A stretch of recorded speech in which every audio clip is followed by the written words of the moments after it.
कहानी की शुरुआत में हम देखते हैं रात गहरी और सन्नाटे भरी हुई थी। चारों ओर सन्नाटा फैला था। बस कभी-कभी हवा की सरसराहट सुनाई दे रही थी। छोटे से कस्बे में एक घर के ऊपर के कमरे से एक बच्ची अपनी खिड़की से बाहर देख रही थी। बच्ची का नाम ली था। उम्र बस 8-9 साल। भोली-भाली मासूम आंखें, मगर उनमें एक अजीब सी जिज्ञासा हमेशा रहती थी। उसकी निगाहें अचानक एक चीज पर अटक गईं। सड़क किनारे खड़ी एक काली अनजानी कार। ये कार उसने पहले कभी नहीं देखी थी। उसका दिल तेज धड़कने लगा। रात का समय, अंधेरा और अचानक आई ये कार। ये सब मिलकर माहौल और डरावना बना रहे थे। ली ने सोचा, ये कौन हो सकता है? कार में कौन है? उसने अपनी प्यारी चीज उठाई। कैमरा। तस्वीरें लेना उसका शौक था। वो अक्सर अपने घर, आंगन और आसपास की चीजों की फोटो खींचती थी, लेकिन आज उसका इरादा कुछ अलग था। धीरे-धीरे वो सीढ़ियां उतरकर बाहर आई। ठंडी हवा में उसके पैरों की आहट गूंज रही थी। वो कार के पास पहुंची। अंदर झांकते ही उसका खून जम गया। पैसेंजर सीट पर कोई बैठा था। वो शख्स काले लबादे में ढका हुआ था। चेहरा हुड के अंदर छिपा हुआ था। वो स्थिर बैठा था, जैसे कोई परछाई हो। ली ने हिम्मत करके क्लिक की आवाज के साथ कैमरे से तस्वीर खींच ली। तभी अचानक पीछे से उसे ठंडी भारी आवाज सुनाई दी। ली ने पलटकर देखा। उसकी सांसें थम गईं। घर के पीछे से एक आदमी आ रहा था। उसका चेहरा असाधारण रूप से सफेद, जैसे चूने से पुता हो। आंखें गहरी और डरावनी। वो आदमी सीधे उसकी ओर देख रहा था।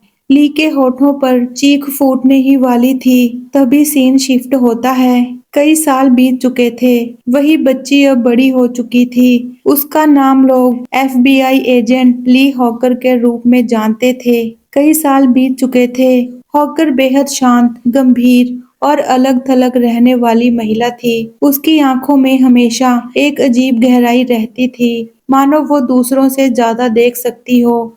वो अपने साथी एजेंट के साथ एक सीरियल किलर की तलाश में थी। दोनों एक मोहल्ले में घर-घर जाकर दरवाजे खटखटा रहे थे। तभी एक दरवाजा खुला। हॉकर का साथी अंदर गया। गोली चली। उसका साथी वहीं गिर पड़ा। हॉकर का दिल दहल गया। लेकिन तभी उसके दिमाग में एक अजीब सी तस्वीर बनी। उसे साफ पता चल गया कातिल कहाँ है। वो बिना देर किए एक गली की ओर भागी। सीधे जाकर उस शख्स को पकड़ लिया। सब लोग हैरान रह गए। उसे कैसे पता चला? बाद में एफबीआई ने पाया कि हॉकर के पास साइकोलॉजिकल और साइकिक पावर हैं। वो आने वाले खतरे और छिपे हुए सच को महसूस कर सकती है।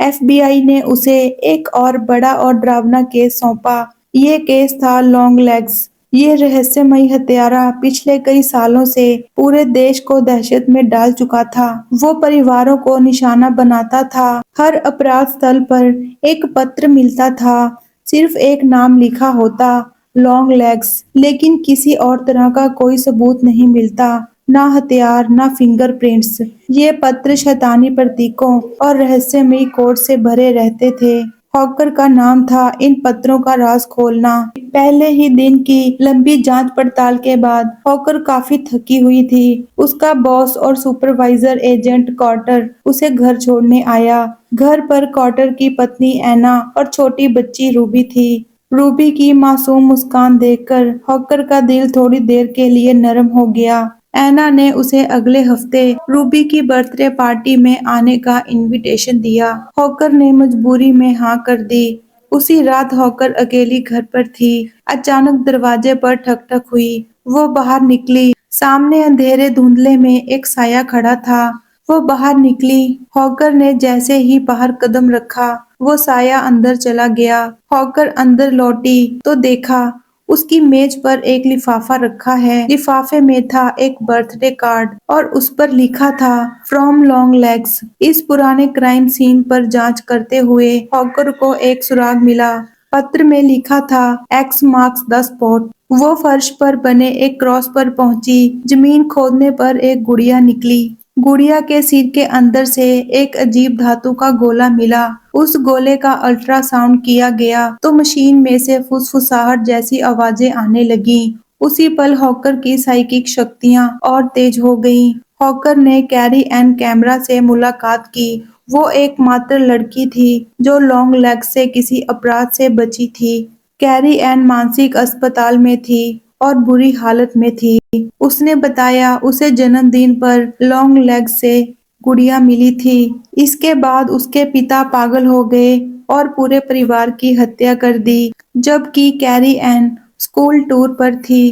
कैरी ने कहा, गुड़िया मुझसे बातें करती थी। उसकी आवाज में आदेश था। मैं लॉन्ग लेग्स के लिए कुछ भी कर सकती थी, इवन खुदकुशी, या तुम्हें मार सकती हूँ। हॉकर कांप गई। हॉकर ने सभी हत्या की तारीखों को जोड़ा। नक्शे पर ये उल्टा पेंटाग्राम बना। एक तारीख अभी खाली थी। इसके बाद हॉकर अपनी माँ से मिलने गई। बचपन का कमरा देखने पर उसे एक पुराना बक्सा मिला। बक्से में ढेर सारे फोटो थे। उनमें से एक फोटो वही था, सफेद चेहरे वाला आदमी।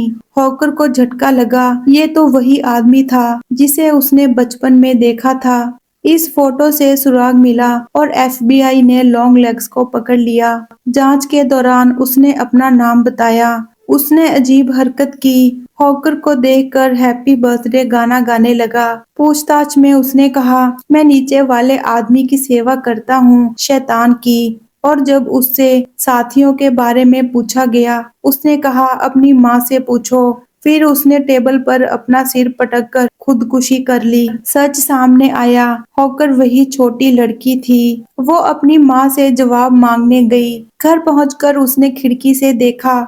उसकी माँ ने उसके साथी एजेंट को गोली मार दी। नीचे आंगन में उसकी माँ एक गुड़िया पकड़े खड़ी थी जो हूबहू हॉकर जैसी लग रही थी। उसने उस गुड़िया का सिर उड़ा दिया। हॉकर बेहोश होकर गिर पड़ी। फ्लैशबैक में सारा सच खुला।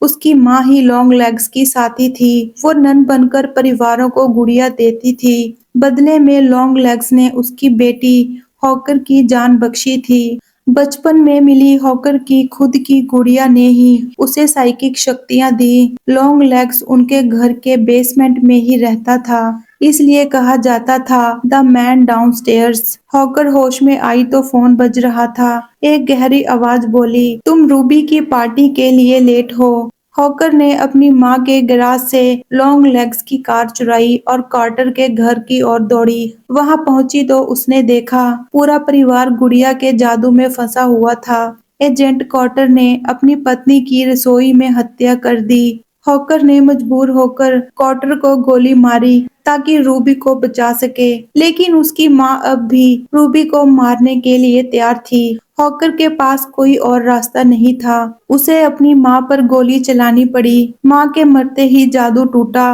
रूबी बच गई, मगर हॉकर की बंदूक में गोली खत्म हो चुकी थी। वो गुड़िया को नष्ट नहीं कर पाई। फिल्म का अंत एक सिरहन पैदा करने वाले दृश्य से होता है। कैमरा फिर से उसी इंटेरोगेशन रूम में जाता है जहां लॉन्ग लेग्स बैठा था, चेहरे पर डरावनी मुस्कान लिए। फिर दर्शकों को एक किस भेजता है। इसी के साथ इस कहानी का एंड होता है। आपको ये वीडियो कैसी लगी हमें कमेंट करके बताएं। मिलते हैं अगली वीडियो में।